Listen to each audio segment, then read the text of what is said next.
Y además tenemos un experto que es Santiago Bilinkins. ¿Cómo estás, Santiago? Buen día. ¿Qué tal, Amalia? ¿Cómo estás? Buen día. Bien, bien, un placer. Teníamos muchas ganas de hablar con vos, que te has convertido en un experto en inteligencia artificial, ¿no? Bueno, vos sabés que este es un tema al que yo le vengo dedicando ya más de 10 años y que no le interesaba mucho a nadie, ¿no? Solo a los nerds. Y bueno, obviamente en el último año y medio pasó de ser un tema marginal a estar en el centro de la agenda, en todas las conversaciones de sobremesa y en empezar a tener un impacto enorme en nuestra vida. Claro, ¿y en qué nos cambia la vida para bien la inteligencia artificial?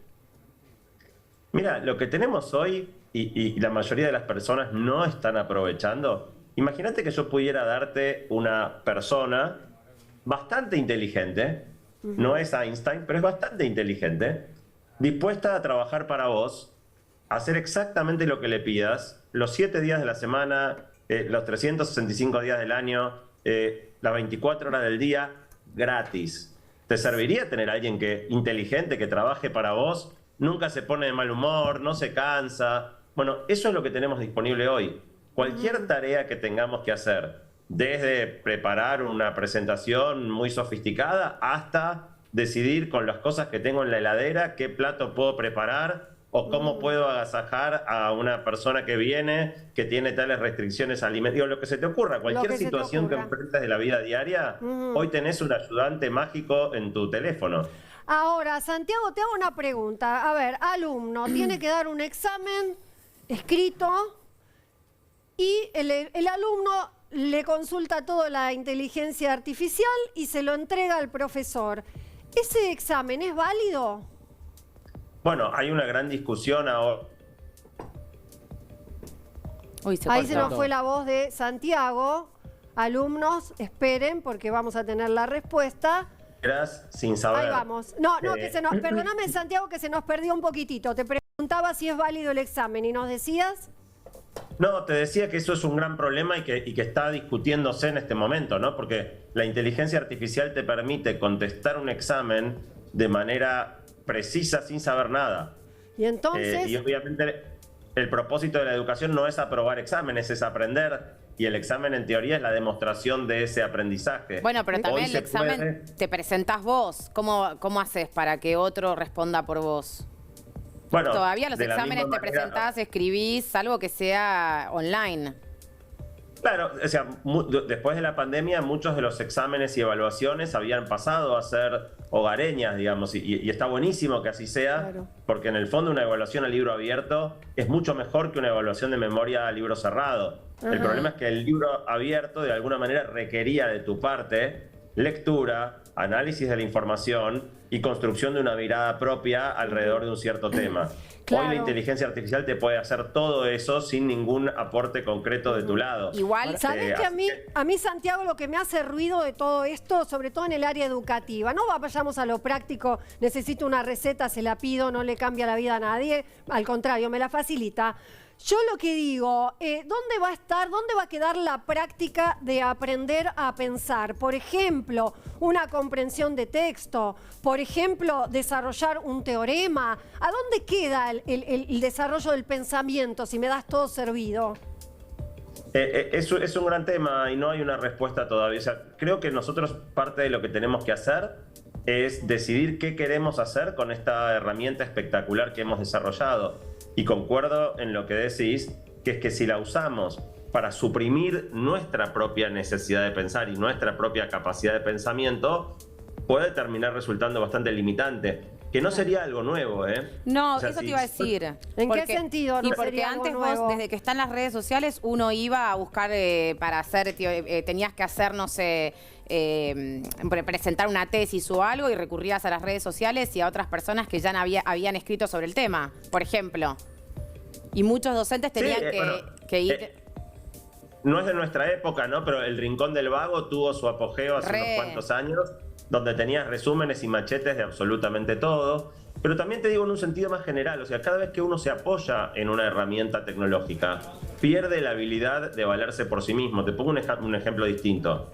Si vos me largás a mí en cualquier punto de la ciudad sin un celular, yo sé volver a mi casa, salvo que me largues en algún lugar muy remoto, yo sé volver a mi casa porque tuve que aprender a manejar sin Waze, sin Google Maps. Y por lo tanto tengo un modelo mental de la ciudad dentro de mi cabeza. Si vos aprendés a manejar con Waze desde el día cero, como le pasa a los jóvenes de ahora que nunca manejaron sin una app que les indique por qué camino ir, ellos no incorporaron ese modelo mental que yo tengo porque nunca lo necesitaron. Ahora, si por la razón que sea vos lo largás en un lugar y no tienen el teléfono, no pueden volver. Entonces, esa gimnasia que nosotros teníamos de planificar el itinerario, porque no querías pararte en la mitad del camino, bajar la ventanilla o sacar la guía Filcar, cuando vos no necesitas más esas cosas, perdés esa habilidad de navegar el mundo por tus propios medios. Sí, ahora, pero también te quiero decir algo. Mira, respecto de esto que decís, que me estás haciendo acordar, bueno, la prehistoria ya, la calculadora, ¿no? Antes nos esforzábamos el cerebro en hacer las cuentas, aparece la calculadora y no hicimos más cuentas. Lo mismo decís del Waze. Yo te pregunto, esa energía mental que no estamos utilizando para la vida diaria, las cosas básicas resueltas, ¿en dónde se pone que sea de utilidad? ¿En dónde ponemos esa energía que no estamos usando? Esa energía mental, ¿no? Sí, me pusiste una restricción demasiado estricta que es que sea útil, ¿no? O sea, se pone en Instagram. Discutamos si es útil o no, pero gran parte de las horas que destinábamos a pensar o a hacer cosas productivas, hoy se pasan a mirar videos virales y gatitos haciendo piruetas. O sea, es parte del mundo que estamos viviendo en el presente, ¿no? O sea, si vos mirás, hoy en día los chicos pasan más tiempo en Instagram o en TikTok que en la escuela, no físicamente, porque muchas veces están en la escuela mirando TikTok, ¿no? O sea, entonces no importa tanto dónde está tu cuerpo, importa dónde está tu cabeza. Hoy los chicos se forman más a partir de lo que miran en redes sociales que a partir de lo que escuchan en clase. Ahora, Santiago, yo te hago una pregunta. ¿Qué papel va a tener en el futuro el empleado? Porque, a ver, la inteligencia artificial te está solucionando todo, vos estás diciendo que son como tener trabajadores que nunca se van a quejar, que van a laburar 24/7, y el día de mañana por ahí las empresas prefieren manejarse todo con inteligencia artificial y dejar de lado a los empleados. ¿Esto no puede ser algo caótico a nivel social? Hay una parte de la cuestión, cuando vos usás inteligencia artificial, vos a la máquina le tenés que decir qué tiene que hacer, le tenés que dar instrucciones. Después la máquina lo hace. Entonces hay algo que por ahora, por lo menos las máquinas no pueden hacer, que es definir qué es lo que hay que hacer. Y si querés, hay un segundo momento, que es una vez que la máquina hizo la producción, evaluar si eso que te está entregando es realmente lo que te representa, la voz que vos querés tener, el problema que vos querés solucionar. A veces se equivoca, entonces, si querés, en algún sentido lo que vamos a encontrarnos es con un gran aumento de la productividad humana. O sea, una persona por ahí va a poder hacer el trabajo que antes requería de 2 o de 3 usando inteligencia artificial. Pero yo creo que el fenómeno no va a ser tanto que las máquinas reemplacen a las personas, como que las personas que sepan usar inteligencia artificial reemplacen a las personas que no. Claro, es y por eso me resulta tan chocante. Ya hace 1 año y medio que salió ChatGPT, un poco más de 1 año y medio, y 80% de la gente todavía no lo usó. Sí, es verdad. Es gratis. Está en cualquier teléfono. Entonces, lo que ves es que por miedo o por diferentes razones, por desconocimiento o por estar con la cabeza puesta en Instagram, la mayoría de las personas no está haciendo algo que va a ser absolutamente crucial para su futuro. No, y aparte, si nos remontamos a la época de la era industrial, digamos, la revolución industrial, pasó lo mismo. Seguramente cuando surgieron las máquinas se le habrán llenado todo de preguntas a la gente en cuanto a sus puestos de trabajo. Por otro lado, son herramientas que ayudan, por ejemplo, mi hija es disléxica y son herramientas que, por ejemplo, un disléxico lo ayudan un montón. Todo tiene que ver con cómo vos lo utilices, porque eso realmente a la vida de muchas personas las beneficia. No es que es... No perjudica a todo el mundo, claro. No, tiene muchísimos efectos beneficiosos. No quisiera que la gente se quede con la idea de que esto es solamente un problema. No. Es un problema si no aprendemos cómo usarlo para solucionar cosas de nuestra vida diaria. Claro. Igual vos mencionabas el ejemplo de la revolución industrial. Y lo que tiene de distinto esto, incluso distinto de lo que fue la llegada de Internet, que también fue una gran revolución, es que todo está pasando muchísimo más rápido. Claro.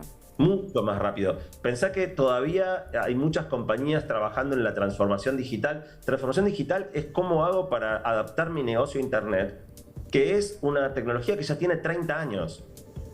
La IA no nos va a dar ese tiempo. Las personas que no logren incorporar esto en su vida, en su mecánica laboral, van a tener serios problemas competitivos en 3 a 5 años, Bueno, ¿no? En 30. Le pasó a Connie Ansali, que ella hizo una app que tiene que ver con una primera instancia de ayuda psicológica y fue muy criticada. Sin embargo, en otros países del mundo ganó premios, porque esto ya, como decís vos, está hace muchísimo tiempo y ella acá en Argentina fue medio como una evolucionada en la materia, digamos. Y mucha gente decía, Mira, no, pero... una de mis últimas columnas de radio Sí. fue acerca de en qué medida la IA, o sea, nunca hubo tanta gente que se sienta sola en el mundo como en este momento. O sea, quizá la mayor paradoja de la era de la hiperconexión y las redes sociales es que tenemos la peor epidemia de soledad de la historia.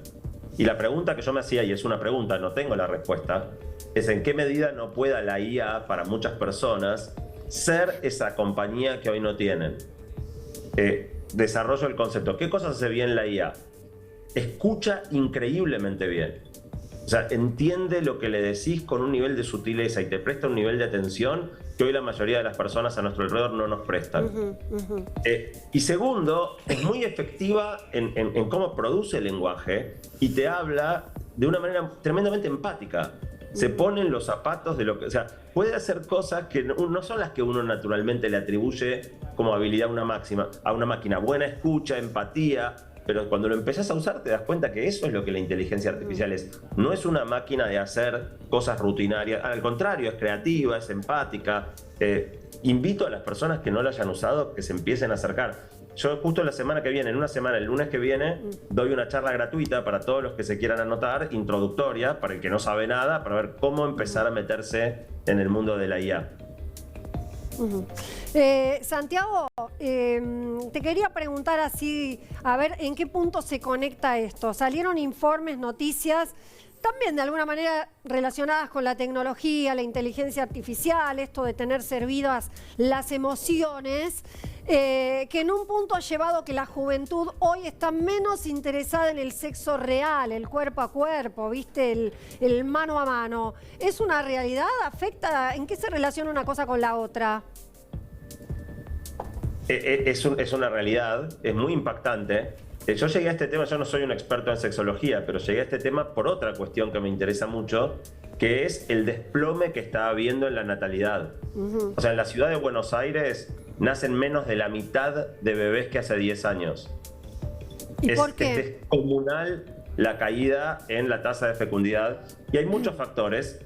Uno es la reticencia de muchas de las personas jóvenes hoy a ser madres o padres. O sea, esto que por ahí en nuestra generación era un ideal, en alguna medida también un poco un mandato. Hoy ese mandato se cayó y muchas personas están eligiendo no ser madres o padres. En varios posteos que yo hice sobre este tema en redes sociales, es muy impactante ver los comentarios, la mayoría de la gente diciendo por qué yo querría hacer tanto sacrificio personal para cuidar a otro, o es mucho más fácil tener un perro. Sí, el costo económico, ¿no? El costo económico, sobre todo, lo que más dicen es, yo no me veo pagando 3 colegios, vos viste lo que salen, más después no, déjame que tengo uno y como mucho 2 para darle un hermanito. La realidad es que ese es el comentario que hacen todos. Sí, te diría que son tercios, ¿no? O sea, tenés el que dice, mira, yo no estoy dispuesto a hacer tanto renunciamiento personal, tenés el que dice, prefiero tener una mascota, y tenés el que cita el motivo económico. Hay un poco de todo y probablemente no sea solo una de las razones, probablemente sea un cúmulo. Lo cierto es que en mi preocupación, porque la población va a empezar a caer y va a empezar a caer fuerte en una generación. O sea, la natalidad en la Argentina se desplomó, pasamos de ser un país en crecimiento a ser un país que pronto va a estar en la misma situación que están Japón o España o Italia, con poblaciones sumamente envejecidas y casi sin niños. Sí, es cierto. Investigando todo este tema apareció esta otra ramificación que mencionabas, que es que no solo las personas, los jóvenes hoy no quieren reproducirse, hoy se puede desligar el sexo de la reproducción. Entonces podríamos tener más sexo y menos hijos, pero no es el caso, también estamos teniendo menos sexo. Y eso para mí fue una gran sorpresa, porque de nuevo, en una época en la que nunca hubo tanta libertad sexual como en este momento, que muchísimos de los tabúes cayeron, que el sexo ya no es visto como algo censurable o vergonzante, nunca hubo tan poco sexo como ahora. La iniciación sexual se está atrasando, la frecuencia sexual está cayendo, y a la vez lo que te encontrás es un crecimiento sustancial del uso de pornografía. O sea que no hay Wow, una qué pérdida tema. de interés en lo sexual, hay una pérdida de interés en la sexualidad interpersonal. En vincularse. Vos sabés que es un temazo, Santiago Bilinklins, que yo quisiera que lo vengas a tratar acá con nosotros en persona, porque es un tema social realmente muy interesante y es muy profundo también, ¿eh? No queda solo en un tema de sexualidad, hablamos y nos reímos. No, no, no, no. Es un tema que significa que la gente está cambiando la cabeza y dejando de vincularse con otros seres humanos. Así que te invitamos, Santiago, nos encantaría, ¿eh? Dale, sí, perdón que no pude estar en persona hoy, que tuvo que ser la salida así a través de Zoom, pero sí, Sí. encantado otro día de combinar y estar personalmente ahí. Bueno, la verdad, un genio. Tenemos con nosotros de la inteligencia artificial. Gracias, Santiago, y nos vemos pronto, ¿eh? Un placer. Muchísimas Saludos y gracias por el llamado. No, al contrario.